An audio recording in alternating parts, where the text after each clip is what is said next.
this is wmpyr. For today's video, I'm going to go ahead and we're going to work with three different weapons. We're going to work with the nunchuck, the eskrima stick, and the balisong. Alright, and the reason why I'm doing that is because I want to show you guys the connection between three different weapons. And this idea, connecting different weapons together, is very important because that's kind of like a beginner's starter way to go into improvised weapons, because that's what we're looking for. We're looking for connections so that we could pass one skill onto another weapon. Alright, so let's go ahead and get started right here. I'm going to start off with the nunchucks, and pretty much one of the first things you would ever do if you ever get nunchucks is probably this. This is one of the first. I'm not saying it's the first, but it's to catch it below.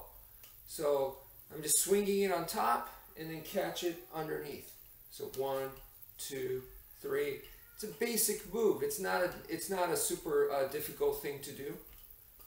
Okay, so from here, a little bit harder now is to do the reverse, where instead of catching it from the bottom, we're actually going to be catching it up top here. So catch it on the top, catch it on the top, boom, boom, boom, right? So those are just two moves that I want to show you guys, and we're going to move on to the eskrima stick, and we're going to do the exact same thing. So catch it on the bottom, catch it on the bottom, boom, boom, boom, boom, boom. And then the reverse of that is to catch it on the top hand, right? So catch it up here. So boom, boom, boom, boom, boom.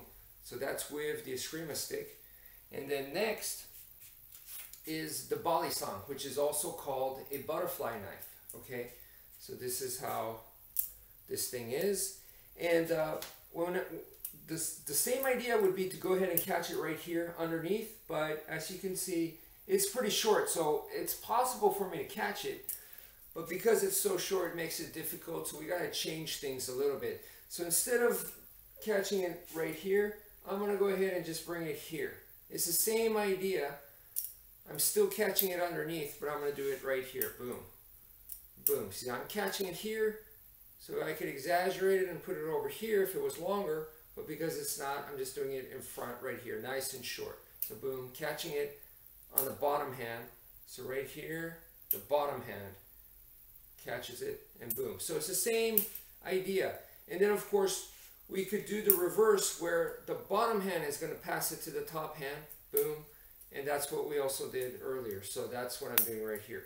So from the bottom, catch it to the top, okay? And if I exaggerate the motion, it'll be back, just like with the sticks and just like with the nunchucks. So just wanted to show you guys the basic idea there. There's plenty of other moves, there is, but instead of me handing it to you guys on just showing you everything right away, and it's really not a good idea for the student to be like, okay, I got that, what's next? You know what I mean? That's not a good attitude for a student to have. So instead, I implore you guys to explore and to discover on your own, you know, the creativity. And once you're trying to figure out, okay, what else can I do with the eskrima stick and do it with the nunchuck? Or what can I do with the butterfly knife that I could do with the eskrima stick or the nunchuck, and vice versa. So as you're trying to figure that out, you're getting better with a butterfly knife, which will help your eskrima stick skills. Or if you get better with that, it's going to help your nunchuck skills, and vice versa. So training in one weapon should help the other. And trying to figure it out like that, going through that evolution in your brain, going, what else can be done? That's the same thing that the founders of this stuff, the people who invented this stuff way long ago, that's what you're going through.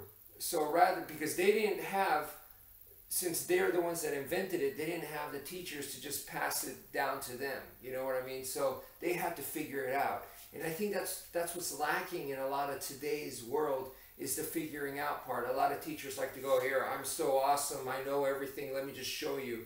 And then the student's like, yes, just show me. And it's not a good relationship there, you know? So I believe more that the teacher should just be a guide. You know, I have my own path, you have your own path, and I'm here to help you, but you know, you also have to do the figuring out on your own as well, you know. and there should be a mutual respect going on there. So that's it for now. Thank you for watching, and take care, folks.